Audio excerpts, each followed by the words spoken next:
Good morning students, 5th standard social science, solar radiation. Solar radiation means Surya Olikadir. The sun is the only source of light to all the planets in the solar system. The land, water and air in our planets receives heat from the sun.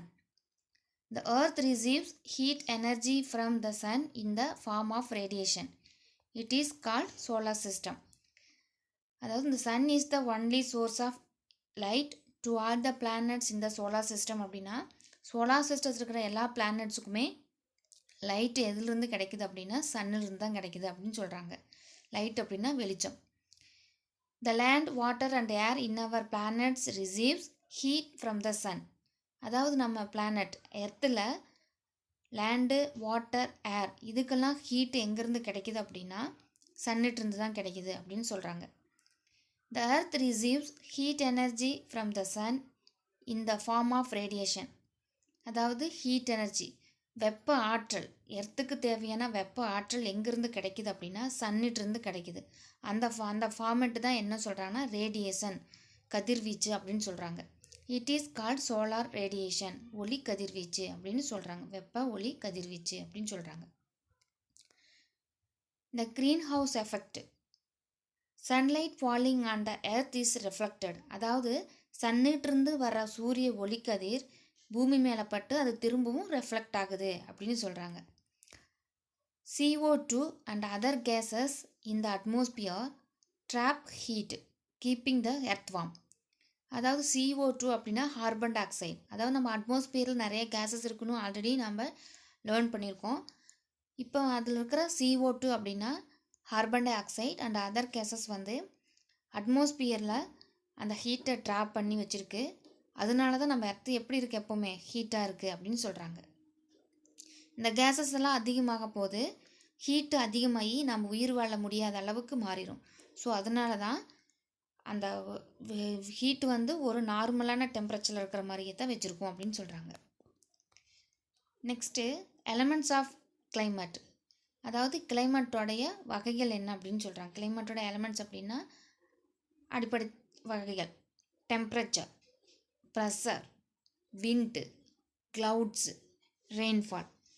அதாவது temperature அப்படின்னா வெப்பநிலை, அந்த கிளைமேட்டில் இருக்கிற வெப்பநிலை. ப்ரெஷர்னால் அழுத்தம், விண்டுனா காற்று, க்ளவுட்ஸ்னால் மேகங்கள், rainfall அப்படின்னா மழைப்பொழிவு. First one temperature.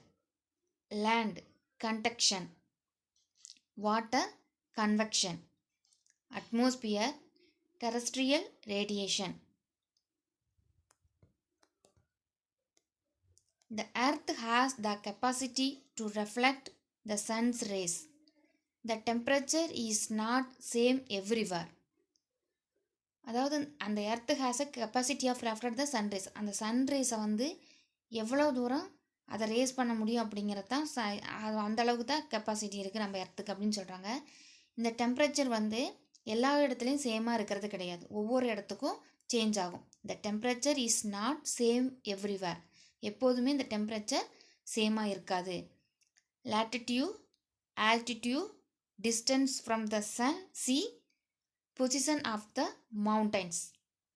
So latitudes, altitudes, distance from the sun, sea, position of the mountains are some of the factors that determine the temperature of the place.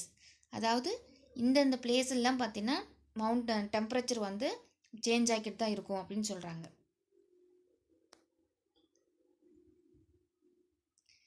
The imaginary lines draw horizontally on the earth surface from west to east are called latitudes.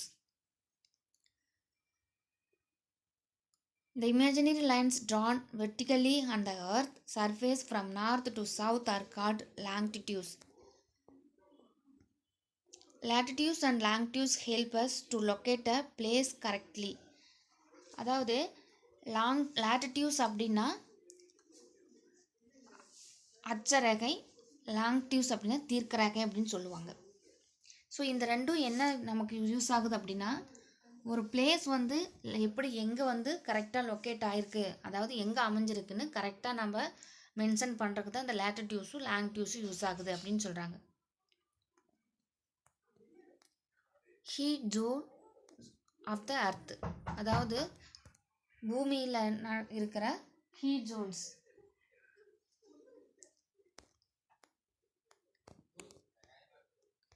First அந்த ரெண்டு ரெட்டுமே இந்த first 0 degree அப்படிங்கிறது equal. First டோரைடு zone, அதாவது மித வெப்பமண்டலம், ரொம்ப ஹீட்டாக இருக்கிறது. இந்த 0 டிகிரி அப்படிங்கிறது தான் நம்ம எர்த்துக்கு இந்த சூரியனுக்கு நேராக இருக்கிறது. இதனுடைய சூரியனிலிருந்து வர கதிர்வீச்சுகள் ஸ்ட்ரெயிட்டாக இந்த டோரைடு ஜோன் இதெல்லாம் படும். அதனால தான் இங்கே ரொம்ப ஹீட்டாக இருக்கும். அடுத்து இந்த க்ரீன் கலர் டெம்பரேட் ஜோன், அதாவது மித வெப்பமண்டலம். அதனோட ரேஸ் வந்து பார்த்திங்கன்னா சூரியனிலிருந்து வர ரேஸு கொஞ்சம் ஸ்லாண்டிங்காக போகும். அப்போ அது வந்து என்னவாக இருக்கும், கொஞ்சம் டெம்பரேச்சர், அதாவது ஹீட்டு கொஞ்சம் கம்மியாக இருக்கும். அடுத்தது ஃப்ரோஜின் ஜோன். ஃப்ரோஜின் ஜோன் அப்படின்னா குளிர் பிரதேசம், அதாவது குளிராக இருக்கும். அங்கே வந்து நம்மளுடைய சூரியனுடைய வெளிச்சமே அங்கே படாது. அதனால தான் அந்த இடத்துல ரொம்ப குளிர் பகுதியாக இருக்கும் அப்படின்னு சொல்கிறாங்க. Why does heat vary from morning to evening? It is because of the sun's rays. நம்ம பார்த்திங்கன்னா ஹீட் வந்து எப்போவுமே மார்னிங்லேருந்து ஈவினிங் வரைக்கும் ஒரே சேமாக இருக்கிறது கிடையாது. ஏன் அப்படின்னா அந்த சன் ரேஸோடைய எஃபெக்ட் தான். ஸோ மார்னிங் பார்த்திங்கன்னா கொஞ்சம் சன் ரேஸ் வந்து ஸ்லாண்டிங்காக இருக்கிறனால நமக்கு எப்படி இருக்கும், கொஞ்சம் கூலிங்காக இருக்கும். அதே ஆஃப்டர்நூன் பார்த்திங்கன்னா நம்மளுடைய தலைக்கு மேலே அந்த சன் இருக்கும். அதனுடைய ரேஸ் பார்த்திங்கன்னா ஸ்ட்ரெயிட்டாக நம்ம பூமி மேலே படுறதுனால அந்த ரொம்ப ஹீட்டாக இருக்கும்.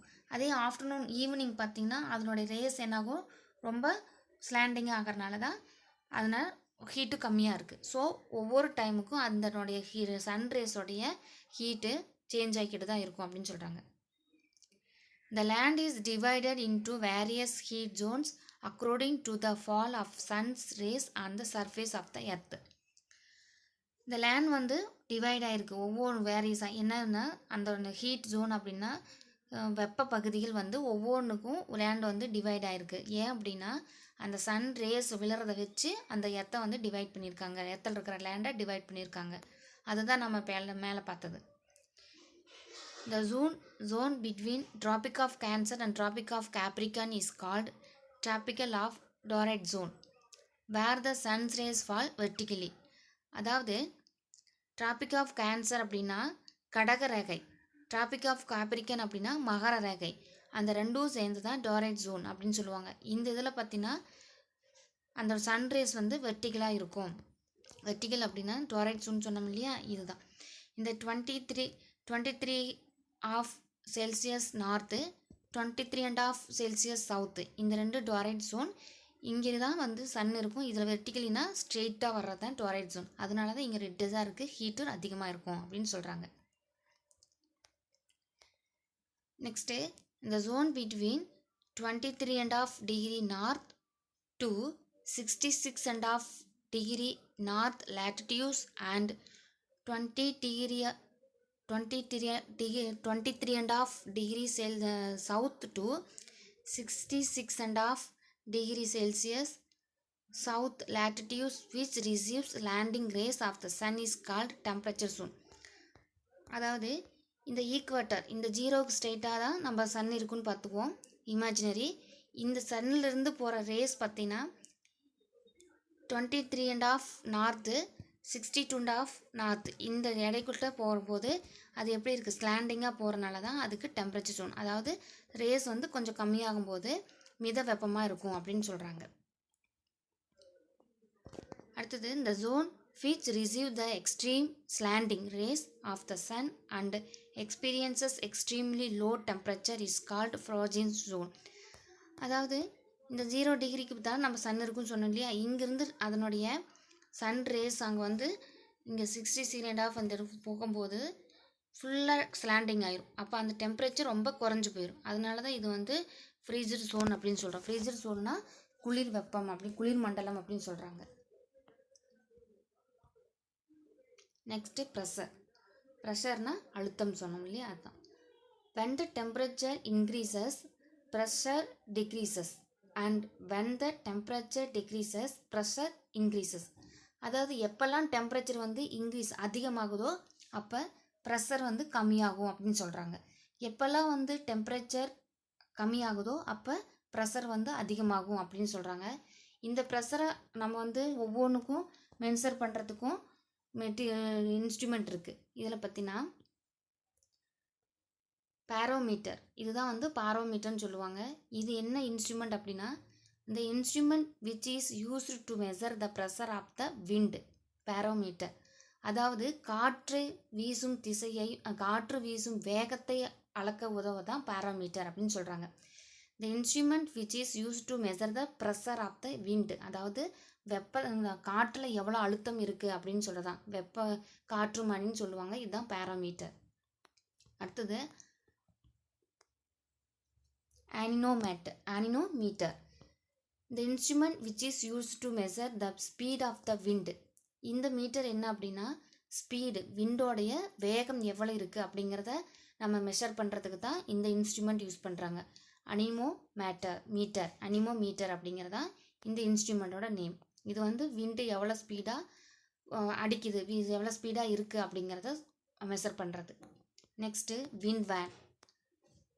The instrument which is used to measure the direction of the wind is wind van.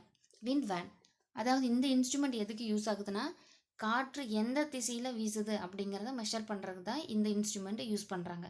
இந்த விண்டை வந்து நம்ம மேக்ஸிமம் நியூஸில் வெதர் ரிப்போர்ட் பண்ணும்போது இதை காட்டுவாங்க, பார்த்துருக்கலாம். ஒரு சில இடத்துல போகும்போது ஒரு பீச் ஓரத்துலலாம் போகும்போது இந்த விண்ட் வேன் வச்சுருப்பாங்க.